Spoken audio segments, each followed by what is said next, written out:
Hello everyone and welcome back to my channel. I know I've been kind of MIA lately and I'm sorry for that. I have been trying really hard to find some balance with my new job, which takes me out of my house almost full-time during the week. So by the time I get home I am just so drained that sometimes making videos seems like a impossible task.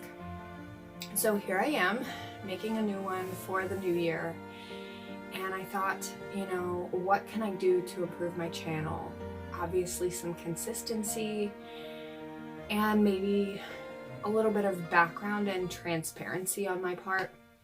So I started my channel with the goal to make a community for all of the parents out there with any type of mental health issue that they're going through, be it bipolar disorder or just depression or anxiety or all of the many things that parents experience emotionally through this journey. And I wanted to create a place where people could feel accepted and normal, because too often I feel like an outcast as a parent, and I wonder how many other moms are like me or how many other parents are like me. And I wanted to make a place where people with any type of insecurity or a mental health issue could come and just be themselves and be able to be with other people that know exactly what you're going through. So to be able to really push that community forward, and I do have a small following at this point, but to be able to push that community forward, I felt like maybe I needed to give a little bit more background about where I'm coming from, about what I've been through, so that maybe someone else who's been through it can benefit from this video and every video I've made and every video going forward.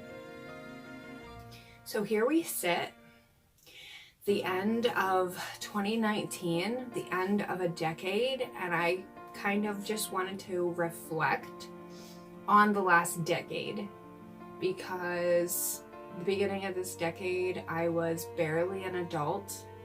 I was a relatively new mom.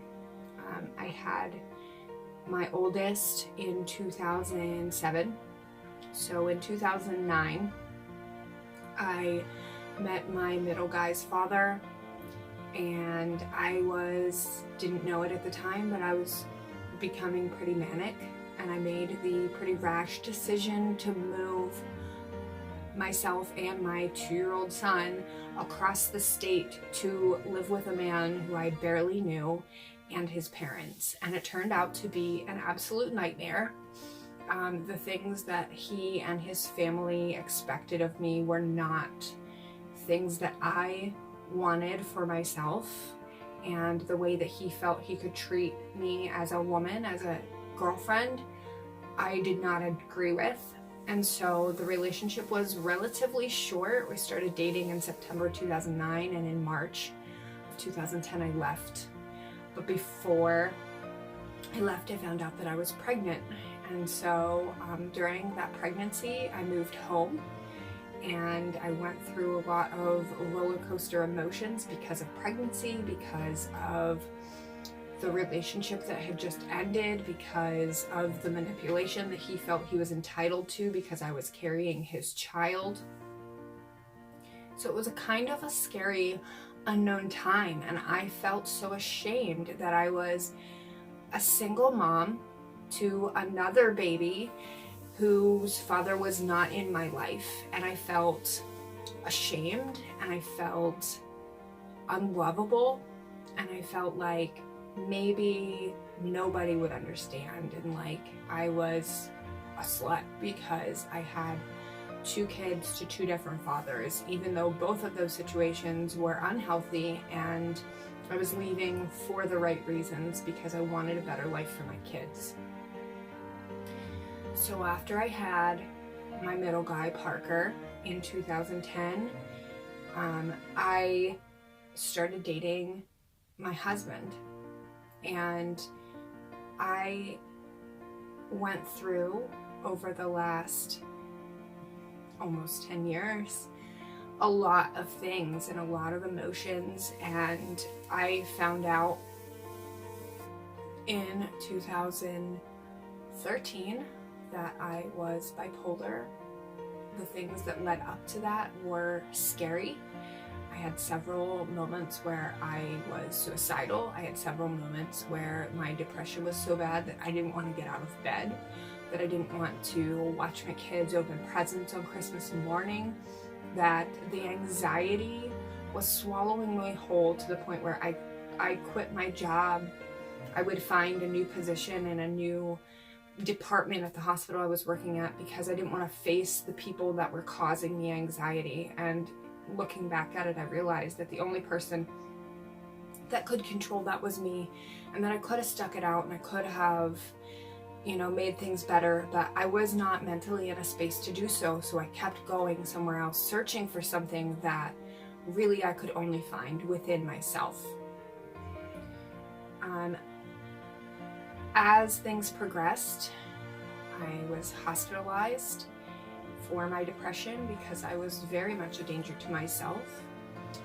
And after that, I began a soul-searching mission, and I discovered that maybe it was more than just depression, and that led me to do a lot of research and realize that it was bipolar disorder. And when I went to my psychiatrist and I presented all of the things that I had found, she agreed with me, and that was not an easy diagnosis. People are they're becoming more accepting of it, but at that point, my family was a little apprehensive. They didn't believe me. They didn't think that was, they kind of felt like it was a stigma that I shouldn't want for myself. And it's not that I wanted that, but I just wanted to understand what I was going through and how to fix it, how to make things better. And I put my husband and my family through hell in the years after I found out that I was bipolar, because we were going through so many different medications and therapies, and it was a roller coaster for sure. When people say that about bipolar, they're not joking. It's really difficult. And I got arrested. I did some things that I'm not proud of. I stole some stuff, which is why I got arrested, and I was on probation, and I went through a lot of stuff.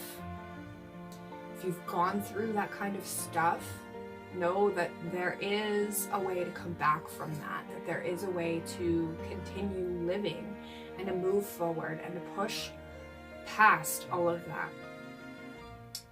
And I felt with every screw up, with every mess up, with every new job, like I was just less.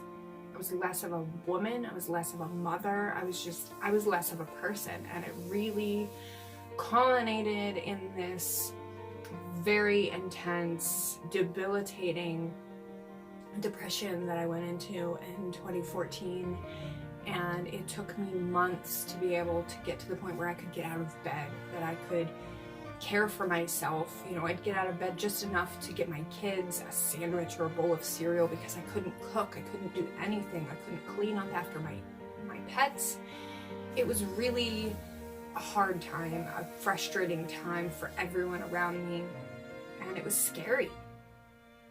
I felt like I was never gonna get out of bed, like I was stuck there. Like the furthest I could go was to the couch, and I was stuck there. I felt stuck. And really, after that, I swung the other direction, and I went back into this intense mania that made me do more things that I am not proud of.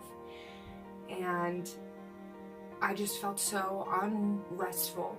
I was constantly in a state of anxiety, irritability. I was constantly feeling like I had to be moving, and I had to be doing things, and I had to be productive, and I had to find ways to make things better for my family, and it was getting me nowhere. I was clawing in a sandbox, essentially. And I got pregnant with my daughter. And of course, those lovely pregnancy hormones took me off of all of my medications because I couldn't take them while I was pregnant. And I went through withdrawal, and I went through that hell, and I thought I was gonna die from that, and I thought the baby was gonna die from that, and I came out of it, and I became stable because those hormones leveled me out, and I realized that I needed a lifestyle change, and I very much feel partly that that's why I got pregnant with my daughter, to give me a wake-up call, and she really did, and she really changed my life, and it really would not be, I would not be alive if it weren't for my kids. In those moments where I really didn't want to live anymore, my kids were the only thing that kept me holding on. And I don't mean any offense towards that, towards any of my other family members or my husband or my parents, because I love them so much, but those kids, I could not imagine leaving them without a mom. And that was the one thing that kept me holding on. So I'm just reflecting on all of these things and how far I've come and how far I've gotten. And on the days still where I feel like I'm not good enough, that I'm less than, especially now that I have 3 kids to 3 different fathers, a lot of the time I feel like I'm not as good as other moms, I'm not as good as other women, I'm not as good as other people in general.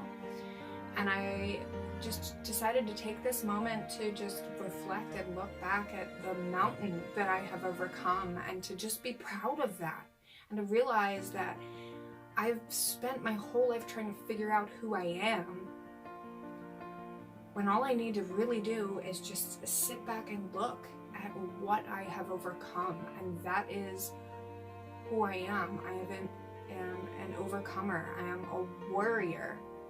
I have embraced changes and learned compassion for myself, for others, learned to judge less, learned to always be searching for better things and how to make my life better, how to make my health better, how to make my family better, how to be more compassionate. And I just implore all of you to do the same. So if you're feeling lost, know that there's hope. Know that even in your absolute darkest moments, you can come back from that. That I have come back from that. I thought I was not a good enough mom, and my kids show me every day that I really am. I thought that I was not a good enough daughter, and my parents show me all the time that I'm really worth something, that I was not a good enough wife, and my husband continues to show me that no matter what, he is here for me, and that I am a good wife, that I am capable of being a good person. And, you know, I felt like I was unemployable because of my past. My boss has shown me that I am employable, that I am capable of doing a job, and even though I have some memory issues from the medications I was on, I can push past that. I am better than who I used to be. And I think a lot of the time we get so stuck in our past and who we were that we forget that we aren't that person anymore, and that we can be better, and that all we have to do is just push that aside and recognize that the person we want to be is one step away. And all we have to do is take that step, and just keep taking that step over and over and over again. And if we keep pushing ourselves towards who we want to be, we will be them. And that is my message for you today. There really is no such thing as a cookie cutter life. Nobody's life is perfect. Nobody's life has gone without hiccups or struggles. And anyone who tells you that they have had no struggles, they're lying to you. They maybe haven't had financial struggles or haven't had relationship struggles, but I'm sure that they have gone through some doubts in their own mind or some sort of struggles in their life. So just be sure to remember, there is no such thing as a cookie cutter life. Let's welcome this new year, this new decade, with open arms, and let's move forward as a village and embrace the community that we are building. I would not have this outlet without YouTube, of course, but I would not have this platform without all of you. And I just want to thank you all for watching. And if you've watched this very long, maybe rambling video, I love you. And I look forward to where we go in the future. Remember, there's no such thing as a cookie cutter life. Take care and Happy New Year.